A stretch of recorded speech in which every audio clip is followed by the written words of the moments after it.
അപ്പോൾ ഞാൻ ഇതേപോലെ തണുത്ത ബിസ്ക്കറ്റൊക്കെ നമ്മളെ കയ്യിലുണ്ടെങ്കിൽ ഇതേപോലെ ഒരു പാൻ അടുപ്പത്ത് വെച്ചിട്ട് ലോ ഫ്ലെയിമിലിട്ടിട്ട് ബിസ്ക്കറ്റ് ഒന്ന് വെച്ച് കൊടുക്കുക.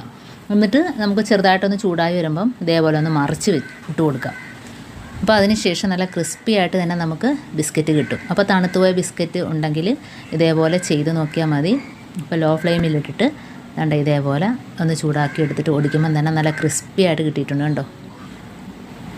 അതേപോലെ തന്നെ അടുത്ത ടിപ്പാണ്, അവിൽ നമ്മുടെ കയ്യിലുണ്ടെങ്കിൽ ഒന്ന് ചൂടാക്കി വെച്ചാൽ കുറേ നാളത്തേക്ക് നമുക്ക് ചീത്തയാവാതിരിക്കും. അപ്പോൾ അവിലൊക്കെ ചീത്തയായി പോവും എന്ന് പേടിക്കേണ്ട. ഇതേപോലെ ഒന്ന് ചെറിയതായിട്ട് ഒന്ന് ചൂടാക്കി വെച്ചാൽ മാത്രം മതി. അപ്പോൾ എത്ര ദിവസം വേണേലും അതിനകത്ത് പ്രാണിയോ ഒന്നും കയറാതെ തന്നെ നമുക്ക് എത്ര നാൾ വേണേലും നമുക്ക് സൂക്ഷിച്ച് വയ്ക്കാം. അപ്പോൾ ഇതേപോലെ കണ്ടോ നല്ല മുരുമുരാന്ന് കിട്ടും അവിൽ.